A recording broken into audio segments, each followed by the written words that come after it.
Hi, guys, and welcome to Story 10 of December Daily 2023. This is the template from Ali Edwards that she used for one of her pages.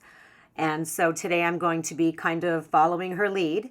And these are little circles from one of the die cut inserts that had the ing words on it. So I actually went into the digital version and printed on them before I printed them out. Or typed on them before I printed them out. And then I resized them to fit into these little holes. So those are going to be, this is kind of like a, what am I doing right now kind of page. So I'm going to start with some inks and a circle stencil. And this is a hard plastic stencil that I'm using. And I chose this one because it's easier for me to work with. It's like thicker and I could be a little more careless when I'm working with this. So I chose, I think it's 10 different inks, and I'm going to use my little foam daubers in order to fill 10 circles. One thing I do want to point out here is what you'll notice is that I always do, if I can, double the work. And what I mean by that is I need 10 different colored circles, but I'm actually going to create 20. So this way, if and when I make an error on something, I don't have to go back to scratch and pull out the inks and pull out the foam. I just have to move to the next same colored circle. Okay, so I'm going to finish that up here. I have one more color to do, which is a nice pinkish color. And then I'm going to let it dry. And it needs to dry really well because I'm going to heat emboss. So I let this dry for about a half an hour. And I'm using a stamp from December Daily 21. It was an icon set. And it's just 5 little stars.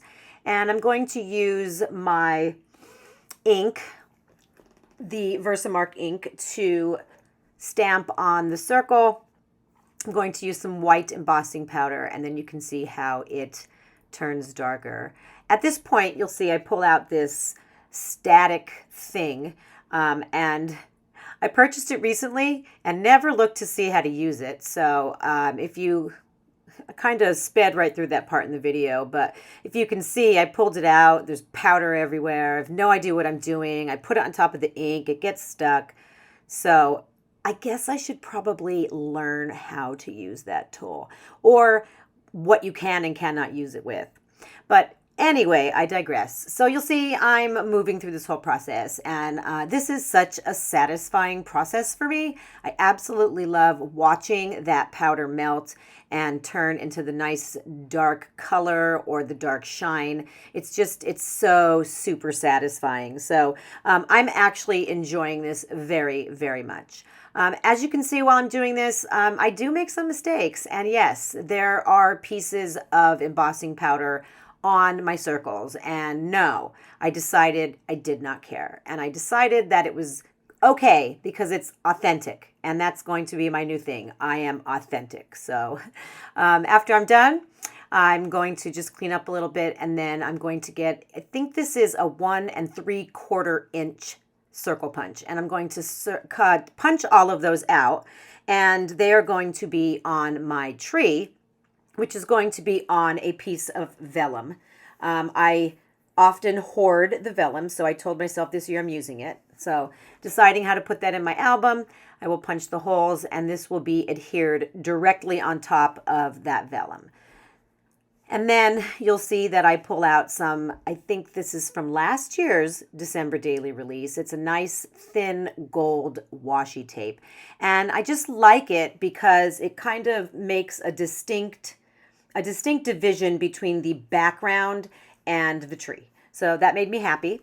And there's my circles that I'm putting in. You notice there are 2 free circles there. They will just be covered with these that I just punched out. So my goal is to put these little journal spots into the holes and then have those circles flip up and reveal the journaling.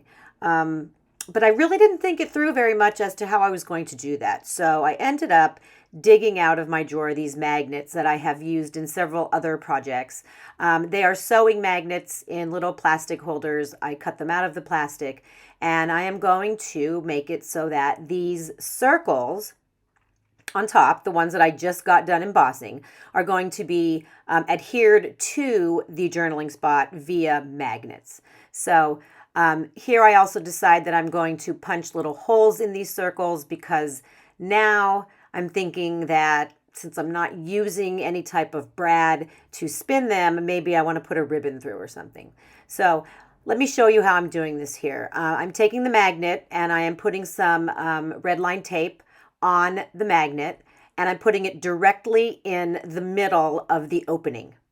Okay, so it's directly in the middle. And then I am getting some foam squares and I'm cutting them up so that they are just in halves. And I'm putting 3 of those halves around the outside of the magnet. And then I am adhering that journal spot on top. So you'll see I do that for all of these except for 2 of the holes because they do not have journal spots. Those are going to be covered in one of the embossed circles with foam adhesive, but they won't be able to be lifted up. So let me finish that process here. And you'll see that I do fiddle a little and sometimes things aren't exactly straight, but for the most part, it is what it is and I don't stress. But sometimes I do. So it just kind of depends maybe on the day or my mood or whatever. But sometimes when things aren't exactly straight, I don't make that big of a deal. Okay, so let's kind of put these out there how I'm thinking that they will be. And again, 2 of those will be permanently adhered. And I'm going to use foam squares for that. And this is how the other part, the embossed part, is going to be adhered to the journaling spot.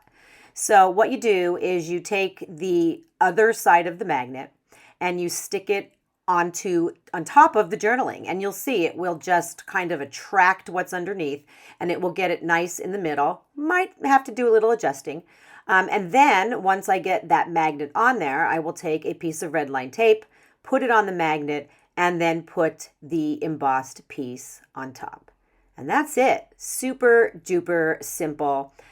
These 2 pieces are going to be adhered down. I'm putting on some foam. I actually pulled out a roll of foam because I think I needed it to be a little thicker. So the foam squares weren't as thick as I needed them to be for the same height as the other ones.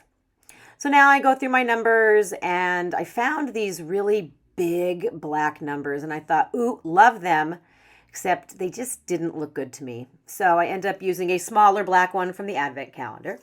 And then I stop. And that's the end of my video because I got stuck. So let me show you how everything turned out. If you take a look, you can see that I put a gold star on each of the embossed circles. And then there are 2 metal pieces that I'll show you close up in a second. And then I tied some black embroidery floss to the tops of the circles. A little star on top, and that I believe was from the main kit this year. And last, I did some stamping along the outside edge of the tree that I will show you close up now. This is from a super old stamp from Allie Edwards when she was with Technique Tuesday. And it says, experiencing everyday life one day at a time. And then here is a metal piece from Tim Holtz, focus on the good, that's on the top circle. And then this is a larger piece from Tim Holtz that says, what lies before us and what lies behind us are small matters compared to what lies within us. And so I loved it and I decided to add that there. So here you go. This is what it looks like when you pull all of the metal pieces off. And I'm happy with it. Wasn't too sure about how I was going to pull this off because I didn't think it through enough, but the magnets came in to the rescue and I figured it out. So thank you so much for following along with me today. If you have any questions, please feel free to reach out and I will see you guys in the next video.